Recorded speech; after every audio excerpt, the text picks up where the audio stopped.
Boa noite, meus irmãos. Que o Senhor nos ampare e nos fortaleça. E a lição da noite de hoje, como disse a nossa irmã Judite, é do livro Caminho, Verdade e Vida, pelo Espírito Emmanuel, e a psicografia é de Francisco Cândido Xavier. A lição 62 intitula-se Esperemos. Segundo Mateus, no capítulo 12, 20, ele diz o seguinte: não esmagará a cana quebrada e não apagará o morrão que fumega até que faça triunfar o juízo.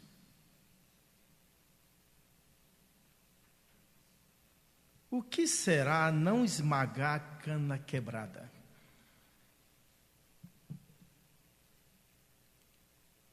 Por incrível que pareça, a cana somos nós. E às vezes, sucessivas vidas, estamos em um canavial. A colheita é vista por Jesus, e nem sempre algumas canas estão boas. Estão estragadas, quebradas, sem resistência, mas mesmo assim ele tira proveito. Quantos na noite de hoje não estão aqui buscando alguma coisa? Só a sua intimidade sabe o que é que você está passando. Você sabe o que é que está acontecendo com você. Às vezes, adentra-se a esta casa com um sofrimento que ninguém sabe. Muitas frustrações, desespero íntimo, desânimo, vontade de desistir, um suicídio sutil, oriundo de uma depressão que nem os médicos resolvem. Tem gente que vem à casa espírita buscar às vezes coisa nenhuma, porque nem sabe por que está aqui. Às vezes não aceita nem a reencarnação, não aceita o seu estado atual, e se pergunta por que sofre tanto. Parece que Deus esqueceu esta cana que foi jogada ao monte junto com as outras, que quem foi ali separar a boa e a ruim, não percebeu que ela tem raízes, que pode mais tarde voltar a vingar. E quem sabe se transformar numa cana que chame atenção, que venha dar um bom suco, um caldo de cana, ou a chamada garapa. E Jesus veio à terra para esse tipo de cana quebrada, que às vezes não tem nem gosto. Chegamos a uma casa espírita, entramos aqui vazios e saímos às vezes desanimados, porque a gente não sabe esperar. É a lição da noite de hoje. No dia que entendermos o que é esperar, nós vamos então compreender que a paciência faz parte também desse conjunto de espera, que a resignação faz parte desse momento de suma importância para a profunda reflexão. Mas muitos esperam sem fazer nada. Por isso, a esperança nunca chega. E a fé vai morrendo aos pouquinhos.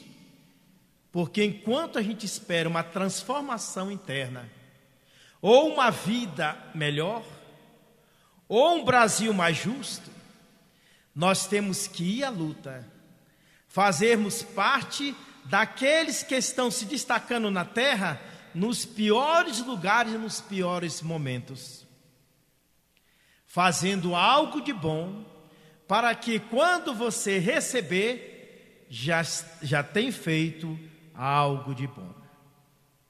Mas acontece que Mateus continua aqui dizendo que além que Jesus não esmagará a cana quebrada, não apagará o morrão que fumega. Eu sou ainda do tempo que onde eu nasci não tinha luz. Se usava a lamparina e o candeeiro. Passávamos a noite respirando aquela fumaça, e nós, entre irmãos, ficávamos rindo um do outro, porque a gente amanhecia com a face toda preta da fumaça da lamparina ou do candeeiro. Mas quando Mateus se refere a isso, mesmo quando se apaga essa luz, fica ali aquele morrãozinho, que é aquele cordãozinho de algodão, que em cima ele fica escuro, embaixo ele está mergulhado ao querosene. E a nossa mãe vinha, cortava aquela cabeça preta, que não servia mais para nada, puxava mais um pouco, e à noite, lá estava de novo a lamparina ou candeeiro aceso. E Jesus também vem acender essas lamparinas como nós. Esses candeeiros, que às vezes, hoje ele está com uma luz iluminando todo o ambiente. De manhã, ele já está sem luz. Infelizmente, nós somos assim. Tem dia que a gente está animado, tem dia que a gente está desanimado. Tem dia que a gente fala assim: hoje não vou à casa espírita, não estou afim, não estou com vontade, nem de sair de casa. E a pessoa não percebe que a luz que estava iluminando o seu ambiente começa então a obscurecer aquele sentimento que quando você, naquele dia da atividade na casa, você não percebe que escuridões também estão ao seu redor. Entidades que também permanecem ao seu lado sem um progresso, porque você não está progredindo. Porque quando a gente passa a ser uma cana que chama atenção, e passa a ser essa lamparina ou candeeiro que se mostra com uma luzinha, alguém se aproxima. Nós somos imãs e atraímos estes seres que estão na escuridão, mas atraímos também seres que estão na luz. Antes de começarmos o nosso canto aqui, tinha 4 pessoas, na verdade 6. E como a gente tem hábito de falar que estamos preparando um ambiente para os encarnados e os desencarnados, um irmão se manifestou e disse: tem centenas deles aqui já. E ele estava correto. Não é que vocês estão sentados em cima aí dos espíritos, mas eles estão justamente na noite de hoje lotando este ambiente. Muitos aqui, médicos, enfermeiros, mentores passistas, educadores, trabalhadores no campo da desobsessão. Enquanto nós estamos sentados aí, eles estão trabalhando o nosso psiquismo, esquadrinhando os nossos problemas, a nossa vontade de melhorar, de servir, de sermos grandes trabalhadores na lavoura de Jesus. e não percebemos estes seres. E dizem que o Brasil não tem mais jeito, porque está cada vez pior, que a nossa política não tem mais jeito, que a nossa família está desestruturada. Mas olhe só o que diz Emmanuel: evita as sentenças definitivas em face dos quadros formados pelo mal. Da alma do pântano, o Supremo Senhor aproveita a fertilidade. Imagine só. Da pedra áspera, vale-se da solidez. Da areia seca, retira utilidades valiosas. Da substância amarga, extrai remédio salutar. O criminoso de hoje pode ser prestimoso companheiro amanhã. O malfeitor, em certas circunstâncias, apresenta qualidades nobres, até então ignoradas, de que a vida se aproveita para gravar poemas de amor e luz.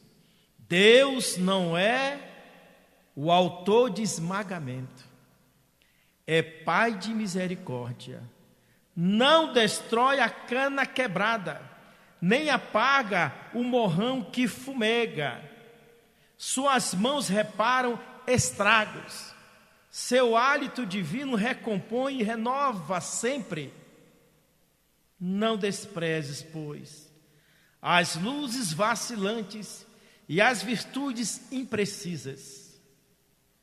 Não abandones a terra pantanosa, nem desampares o arvoredo sufocado pela erva daninha.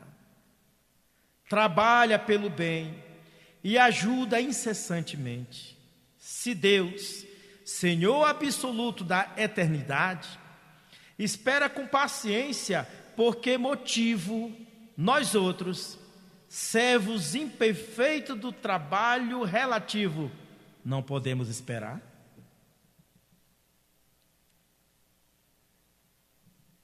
Chico Xavier não saiu de Pedro Leopoldo. E por que ele foi conhecido no mundo inteiro? Até a NASA veio conversar com um homem raro na Terra, porque era cientista.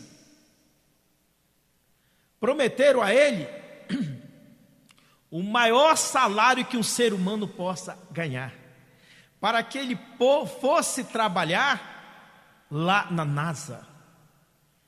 Porque no livro Evolução em Dois Mundos, que a NASA tem esse livro para estudar, os cientistas terrenos jamais chegaram ao ponto do que naquele livro se fala. E o Chico disse: não posso ganhar este salário e nem ir com vocês, porque não fui eu que escrevi. Mas como que pode? Eu sou médium, que vocês entendem por paranormal. Os espíritos vêm e escrevem as glórias de Deus. Tudo isso é oriundo da espiritualidade do cosmos. Eles ficaram sem entender, porque a visão dos cientistas ainda é aquela visão materialista, que apenas é essa massa encefálica que age, trabalha e atua. Porque eles se esquecem que dentro dessa carruagem biológica existe um ser pensante, que quando no corpo chamamos de alma, depois do decesso carnal chamamos de espírito. E são esses espíritos que na noite de hoje estão aqui também, procurando receber alguma coisa. Mas observem só, porque Chico foi conhecido no mundo inteiro, porque ele conseguiu fazer em si mesmo um centro de luz. Ele cresceu tanto interiormente que ele começou então a expandir esta luz. E quem carrega esta luz, enquanto espera o seu momento de felicidade, começa a atrair as pessoas necessitadas. Começa a atrair pessoas que vêm e que te até sugam todas as tuas energias. É uma coisa automática. Quando você tem essa personalidade, quando você começa a externar essa vibração que tinha Jesus, esse conteúdo cósmico, essa atmosfera amorosa, você é atraído. Por isso Jesus era perseguido dia e noite, como tem seres também na terra, aqui no núcleo bandeirante, que são alvo de procura por pessoas necessitadas. Tem pessoas que curam umas às outras sem saber.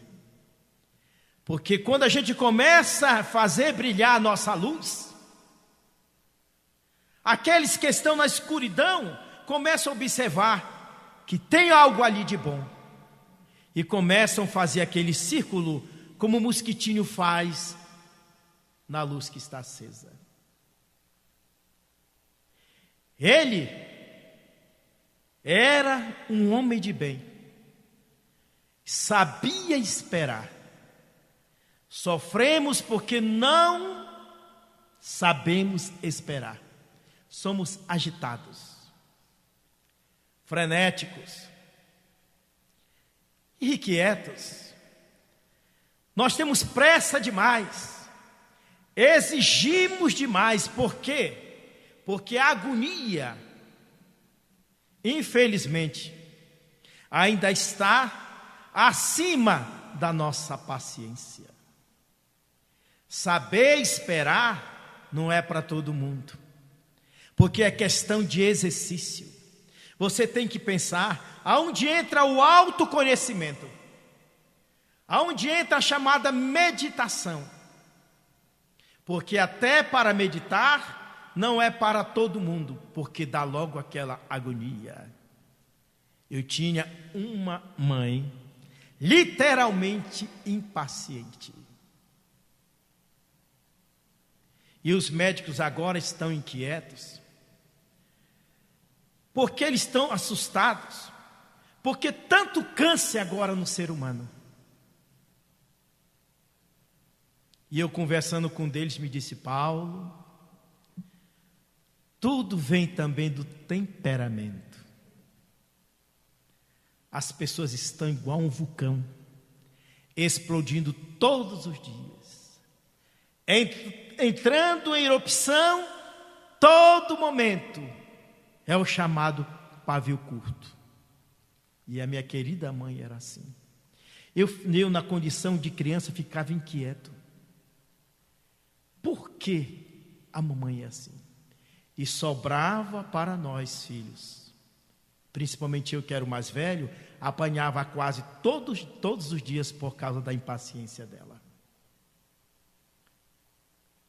Num dia que eu, lavando louça, quebrei uma xícara junto com o pires, ela amarrou com barbante aquele pires e aquela xícara, me colocou no pescoço: vai lá na taberna, para que todos vejam você e você tome vergonha na sua cara e não quebre mais. E eu ficava: por que mamãe é assim? Mais tarde foi diagnosticada com câncer. E por causa dele, ela se foi. Então, quando eu me pego também na minha impaciência, não sabendo esperar, eu vejo quanto eu adoeço. Vou narrar aqui uma história que a gente, quando está nervoso, a gente começa a ficar gago. E eu, nessa existência, eu carrego uma gagueira. que quando eu entro em outra sintonia, as cordas vocais começam a se soltar, como agora se soltou. Porque a gente está um pouquinho acima, né? Para alcançar uma atmosfera de equilíbrio até vocal. As pregas vocais, elas se organizam. A mente começa então a ter um pensamento mais equilibrado. E aí quando a divindade se aproveita desta cana que todo dia está mais quebrada do que ereta. Fui fazer uma palestra num determinado lugar, um pouco distante de Brasília, e eu não sabia que era o aniversário da casa. Chegamos lá, muita gente, o sistema nervoso, né, o emocional mexe logo, e eu cheguei calado, que eu costumo chegar sempre cedo, para ficar pensando, meditando, para que então a lamparina naquela hora se acenda, pelo menos naquela hora. Peço a Jesus que corte aquele paviozinho que está preto, que não serve mais. Ele dá uma puxada e acende a luz.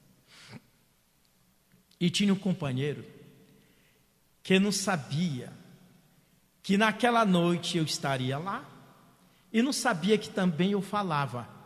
Ele disse: Paulo, quanto tempo você por aqui? Eu digo: o que é que você veio fazer aqui tão local, tão longe? Eu digo: pois é, eu vim aqui falar um pouco. Não vem me dizer que o palestrante da noite de hoje é você. Sou eu. Rapaz, você é audacioso mesmo. E a gagueira, Paulo? Eu digo: e daí? Você não é gago? Sou, e daí? Ele disse: não, você não vai passar esse vexame hoje. Vou salvar você hoje. Eu digo: o que é que você vai fazer? Aguarda só um pouco. Imagine o que ele fez. Foi até a direção, o que estavam à mesa, diretores, presidente, secretário, a mesa estava repleta, aguardando o palestrante da noite. Eu já estava lá sentado no meio do povo.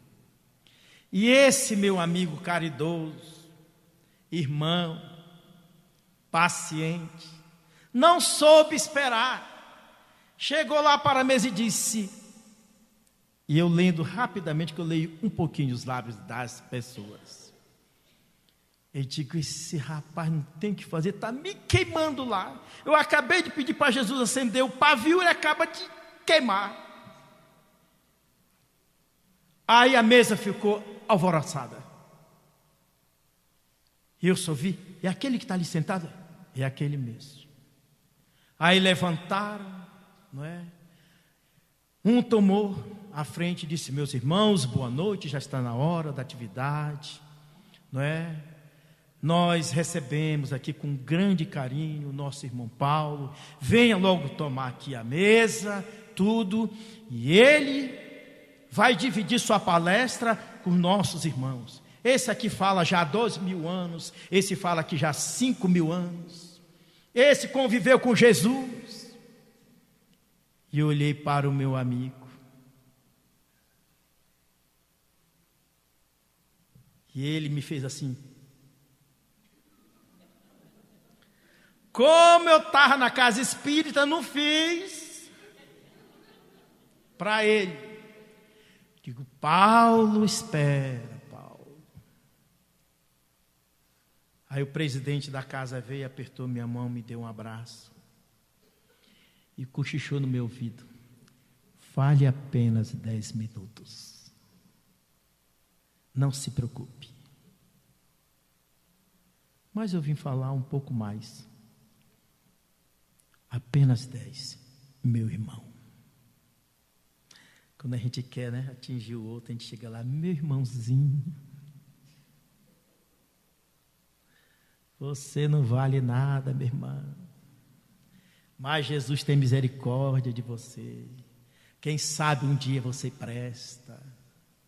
Porque às vezes tem irmãos que frequentam 30 anos uma casa espírita, abandonam, porque entraram num processo obsessivo, se afastam, e quando ele chega, a gente não recebe com os braços abertos. O crucificamos, porque a cana está quebrada. O pavio não tem mais luz. E Mateus continua dizendo que vamos responder por tudo isso no juízo final. E Emmanuel vai então, completa o que ele estava querendo dizer. A misericórdia divina é tão grande que não tem juízo final, não. Tem uma consciência plena para aquele que cai em si mesmo e começa a descobrir o que deve ser feito de bom para ele. Aí eu peguei, lógico que você entra num choque psicológico, porque se você se preparou para aquela noite, mas eu não sabia esperar, por isso fiquei inquieto. Aí quando eu fiquei um pouquinho mais calmo, foi feita a leitura de preparo, foi feito o evangelho, as apresentações. Enquanto isso eu chegava, Senhor. O Senhor lembra daquela história daquele burro, que quando está no curral começa a dar coice em todo mundo? Mas o Senhor também recorda que aquele burro, todo mês, ele colocado nos ombros, caixas e caixas de remédios, e ele os leva para outra cidade para medicar muitas pessoas. O burro está aqui, Senhor, e eu te peço, solta a minha língua hoje, não para falar dos outros, mas para que eu possa relembrar quem foi o Senhor na terra. Com a minha dificuldade de ser o que sou, mas estou aqui tentando ser útil. Quando eu levantar, eu quero falar como nunca falei. E quando a gente faz esse pedido, a gente percebe que a sua atmosfera vai mudando. Você sente uma presença forte espiritual do seu lado, que até você fica mais macho, mais corajoso. Você fica destemido. E eu comecei a sentir uma mudança psíquica. E quando o dirigente da noite me anuncia, vamos ouvir o nosso irmão Paulo, e olha o pedido, muita prece para ele, muita concentração, vamos harmonizar o ambiente para o nosso irmão. Aí eu olhei para ele diferente, você não sabe quem que vai falar hoje? Falei 1h15. Quando eu acabei, a mesa estava assim. Porque eu confio em Jesus. Eu hoje estou aprendendo a esperar. E essa espera só ganhamos porque temos que ter confiança que nós não estamos sozinhos. Estes seres espirituais estão velando e zelando por nós. Ninguém está desamparado. Se você tem uma ferida interna, os enfermeiros estão esperando oportunidade para curá-la. Mas você precisa também abrir a guarda. Porque as barreiras são o orgulho, a avareza, a ignorância, o ódio, o rancor, a maledicência. Por isso eles não têm acesso à nossa vida. Por isso estamos trabalhando no meio espírita, mas estamos doentes. Eu me desarmonizei esses dias, voltou a dor de coluna. E confesso aos irmãos, foi só eu subir aqui, porque aqui já foi preparado anteriormente. Por isso nós temos que ter muito cuidado quando adentrarmos este lugar, que temos que estar em silêncio e em prece, porque estamos atrapalhando com a nossa conversa esses irmãos que já estão aqui de 4 a 5 horas antes da nossa chegada, e muitas vezes chegamos aqui despreparados e desarmonizados. E eu confesso aos irmãos, não estou sentindo nada. Mas às vezes a invigilância é tanta que é só sentar naquele banco, ai, como voltou. Porque nós não mantemos um padrão vibratório. Todos os dias, a lamparina acesa, a cana que chama atenção. E por isso vem o juízo da sentença que nós mesmos criamos.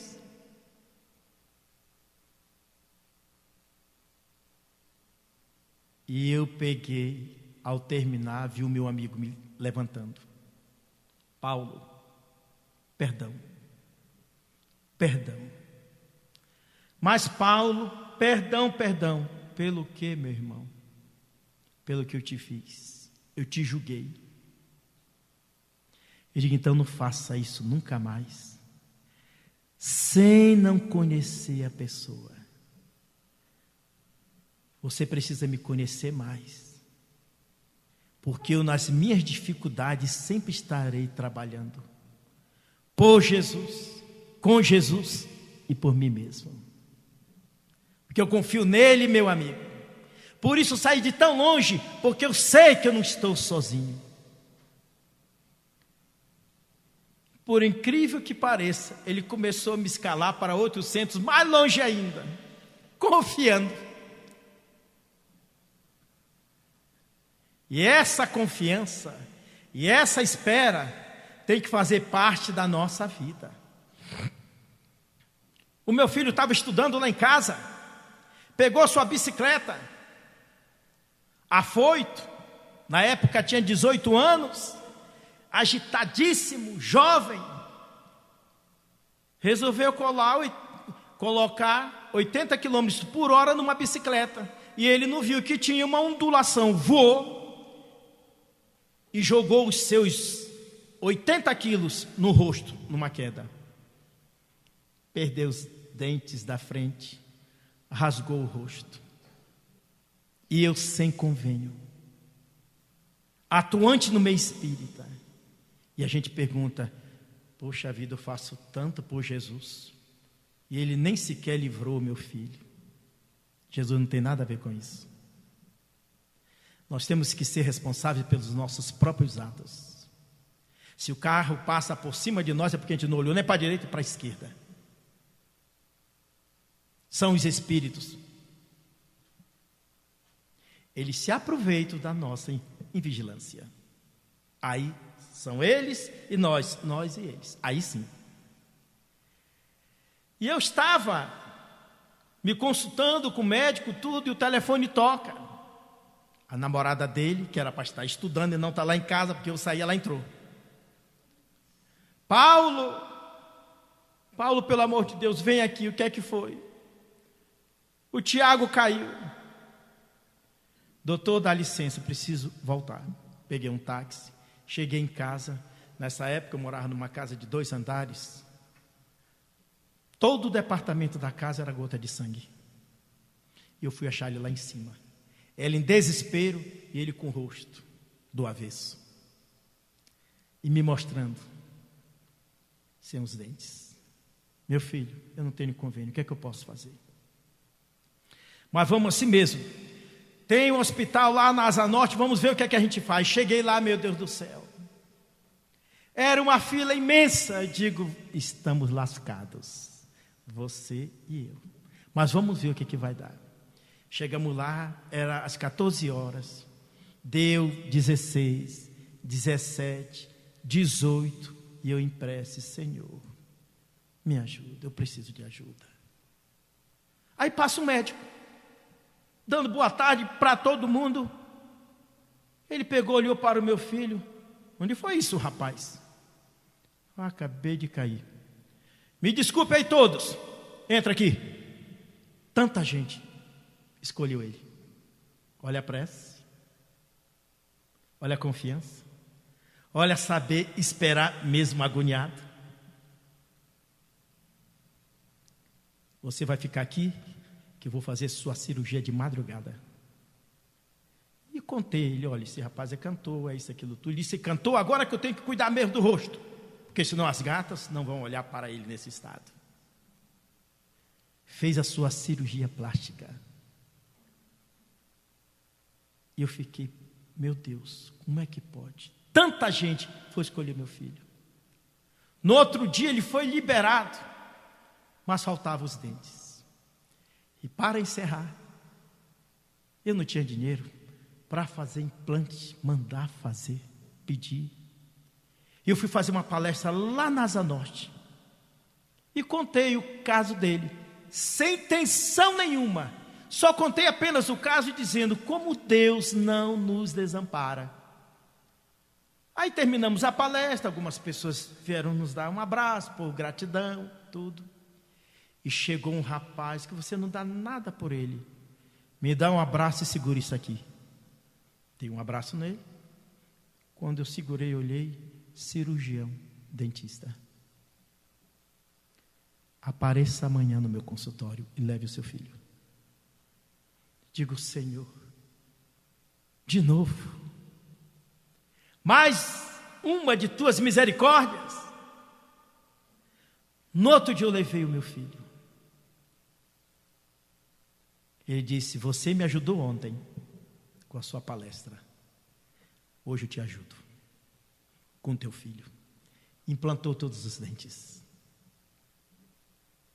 Eu não tenho motivo para somente agradecer. Nós não temos motivos para agradecermos a Deus todos os dias. Lá na Itália, muitos caíram naquela ponte. Famílias, crianças, ainda estão tentando encontrar corpos. E olha o que aconteceu com a gente hoje à noite. Saímos de casa para virmos à casa espírita, para aprendermos com Jesus e não com Paulo. É motivo para agradecermos, sairmos daqui felizes, porque Emmanuel, junto com Mateus, sob a assertiva de Jesus, pede-nos para que esperemos, que tenhamos calma, porque tudo de bom vai acontecer conosco, mas é necessário que façamos a nossa parte.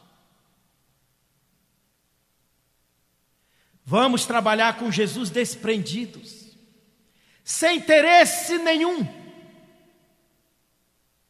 brigando por coisa nenhuma, porque daqui a pouco estamos nos libertando deste corpo, que tem muita gente que quer viver eternamente nele. Mas graças à decomposição natural, o espírito não suporta, a alma sai e vai em busca de uma verdadeira vida. Se Chico Xavier, sentadinho num cômodo tão pequeno, numa casa simples, conseguiu mudar a face do Brasil, imagina Jesus, há 2018 anos atrás, que mudou a face do mundo. Mas Chico, por misericórdia, por si mesmo, conseguiu influenciar também outros países, através dos trabalhadores também, que estão esperando a libertação dos seus karmas, porque ainda estão ligados à lei de causa e efeito, nas dívidas, nos pecados que chamam, e a gente pode muito bem se liberando, sendo cada vez mais calmos, para atrairmos os agitados, os obsidiados, os doentes, os carentes, os enfermos. Foi para esses que Jesus veio. Então, meus irmãos, na noite de hoje, que possamos refletir neste livro aqui tão simples, que muita gente já leu, doou porque já leu. No dia que meditarmos em cada lição, seremos também uma cana, daremos aquele caldo especial, seremos então uma lâmpada de LED, pequenino, mas ilumina, e não seremos mais juízes de nós mesmos. Que o Senhor nos ampare e nos fortaleça na sua paz.